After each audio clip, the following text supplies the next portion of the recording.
Making mistakes was part of learning, no matter how talented you are. Lucy was feeling disheartened. Once more, she had better mastery of fire this time. But wait, disaster was about to happen. Thankfully, her father intervened in time. Children of Morta is a game that surprised us. Jesse and I have played plenty of roguelike, dungeon-crawling RPGs before, so we went into it with a fair amount of assumptions. Needless to say, we are pleasantly surprised with what we got. In Children of Morta, you play as the Berkson family, the guardians of Mount Morta, who have watched over the mountain for generations. Corruption has begun to spread, turning into dark and violent lands, infested with monsters. The gameplay loop works like this. Go down into the mountain and progress through the dungeon. Win, or most likely die during the run. Return home, listen to some admittingly very interesting story beats, upgrade your character to be more powerful for the next run, and try again. Ideally getting further than the last time. Along the way, you'll take part in various side quests, all of which lead to some quite useful and interesting outcomes. As the game has significant roguelike elements, when you die during a dungeon run, your progress on that dungeon is lost.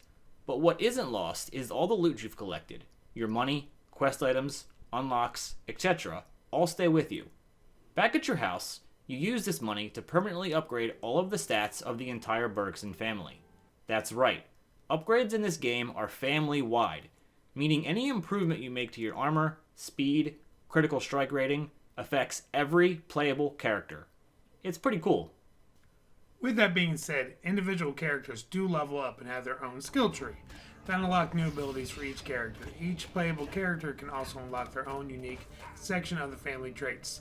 Yes, you can unlock abilities on an individual character skill tree that can affect, once again, the entire family.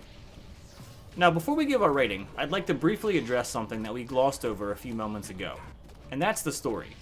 Most games like this are fairly light in the story department, and even ones that aren't typically tend to have a more stereotypical throwaway story. Children of Morta turns that on its head and goes all in on storyline, something I've only seen done successfully in roguelikes previously with Hades. It's extremely compelling, aided by the wildly cute and endearing pixel artwork and animations. You find yourself truly caring about these characters within the first 30 minutes of picking up your controller. Hats off to the developers at pulling this one off. And now, the rating. I think based on our glowing review, it's pretty obvious where we're going to go with this one. So let's cut right to it. We here at the Adventurers Guild give Children of Morta a huge thumbs up. Must play. Now sit back, relax, and enjoy our Let's Play of one of the first dungeons in the game. Okay guys, so hopefully you enjoyed our little review, and now we are going to excite you with some gameplay footage from Children of Morta. I am playing as Linda, the archer. And I'm playing the Ninja Turtle. No, I'm just kidding. His name is John. Yes, Jesse is playing as John, who is the Sword and Shield tank character. So there's a bunch of players in this game that all basically have different archetypes. Like there's a mage archetype, there's a rogue archetype, but we're playing the Sword and Shield tank and the ranger at them, who also happen to be the first two characters that you unlock. Weird a coincidence.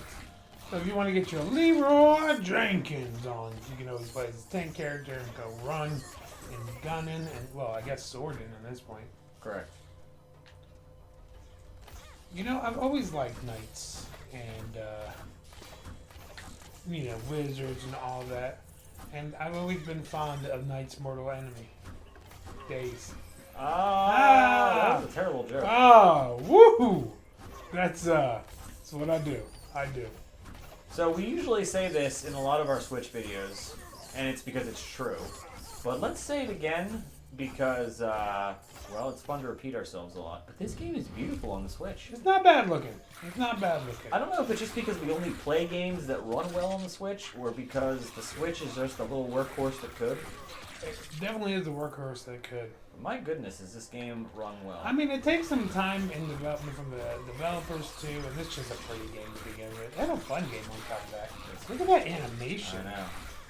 And I got no sleeves, and everybody knows sleeveless characters are always tougher. So you see at the bottom of the screen, I had that 15. It means we killed 15 mobs without there being a break in the action, so we got extra Morta, which is the currency in this game. That's right.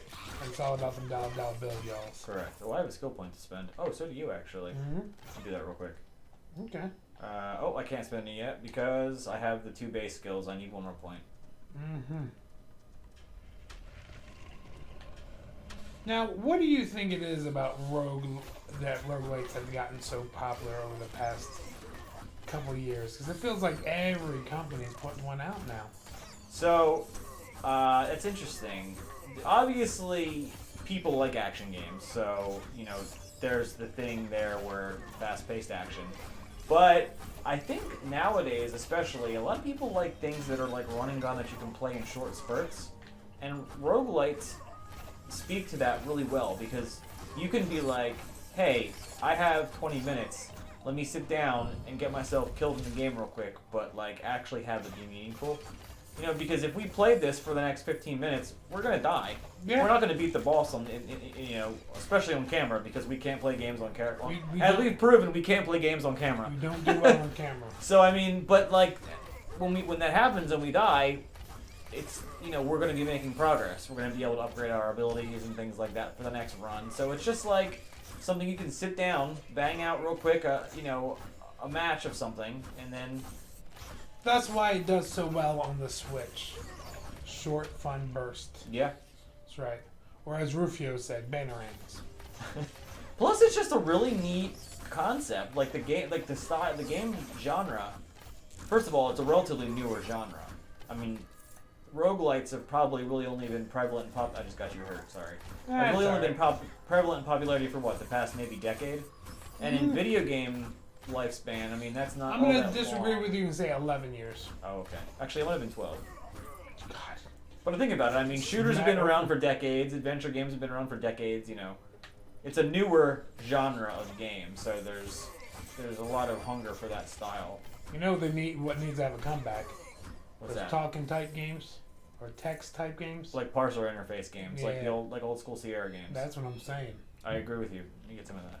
That's right. There it is. Once lost in cavern mazes. I'm so glad we just decided one day to record our conversations we were already having. Put them on the internet. Why not?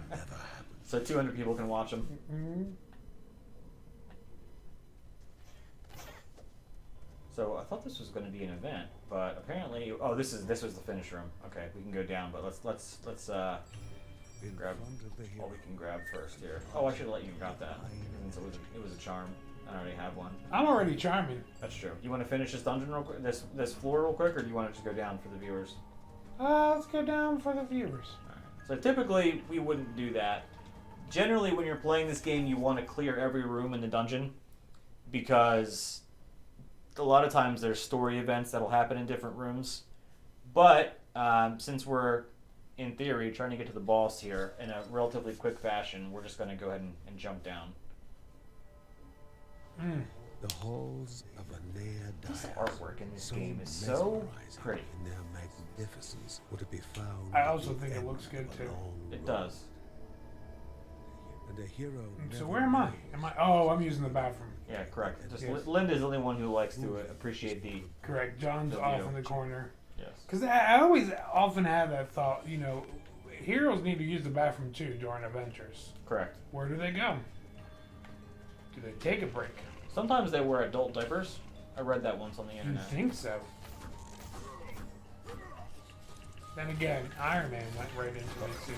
Don't forget. It's true. Don't forget about your special move there on your cooldown. Not that you have to use it against one spider, but. One spider's enough. Ugh. Oh, there's a lot of guys there. Oh, you're down. Remember what I was saying? How we're not gonna make it to the boss? I'm good, man. I just need you to press A next to me. I don't think revives are instantaneous, so you gotta give me a second. No problem. There is a lot of mobs. Yep. Like a lot. Take your time. I'm resting.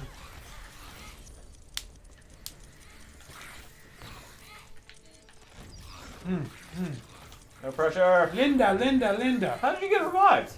I know. I did not realize in co-op, if you're down for an extended period, you get auto-revived. That's very interesting. With as much as I've been playing this, see, look, we learned something new on camera. Yep. Without your friends, but with your friends, eventually your friends will get up and get your back. Correct.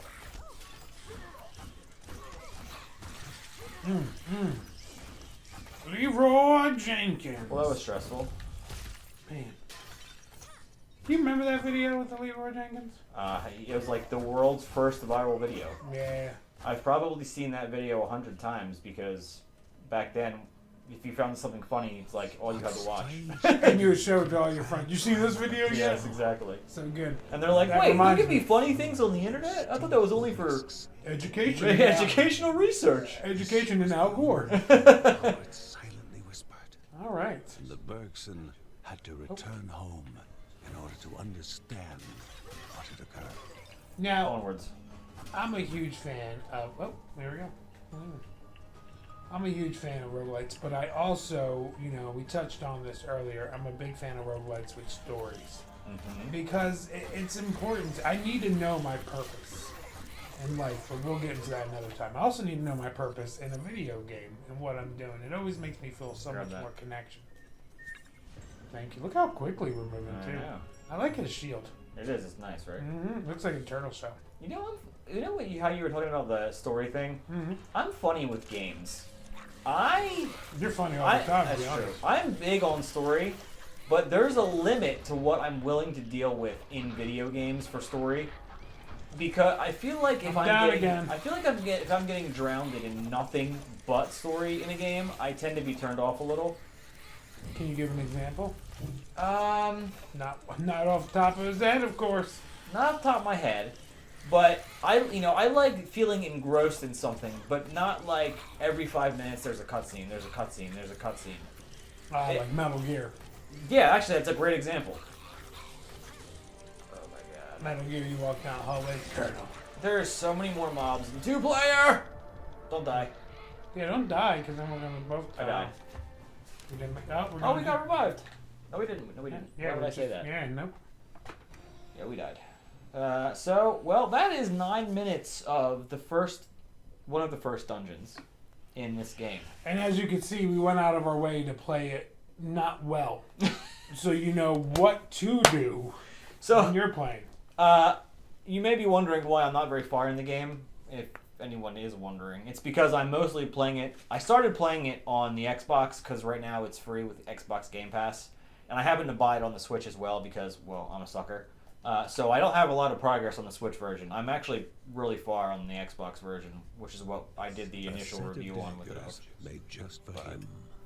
They would be And his unfortunately, guide I'm not too to far in it find either, his because Quake came out, stealth drop, you know what I'm saying? Quake. Thank you, boy Tesla. Thank tested you. them. So real quick, we'll just we're gonna skip through this story beat because we're talking over anyway. So what difference does it make? But the story in this game is actually really, really interesting. I know, roguelites with stories. High five, man. Mysteries What a world we live in. But we will briefly, just really quickly, if I can get this tutorial off the screen, take a quick peek at the workshop. So I have 461 gold there, so I can buy various upgrades, which will affect the entire family. So we're gonna go ahead and increase everybody's base attack damage. So one click, one upgrade. Linda's and John's base attack just went up because upgrades in this game Yep. are family-wide, except for your individual stat trees. That is for your character, but I think that's in the word individual. correct. But you know what else I have to say? A big shout out to all of our patrons. And where are they appearing? Oh man, right here. Oh, you did it this time. Nice Wow. work. Wow. We can't do this without you guys, so thank you very much. And for the Adventurers Guild, I'm Steve. Still Jesse. This has been Children of Morta for the Nintendo Switch, available on a bunch of other platforms that you can find on the left-hand side of the screen. But especially for the Switch. Yes. And we will catch you guys in the next one. Steve, can we make a house like this? Yeah, let's get started right now. I want to live here.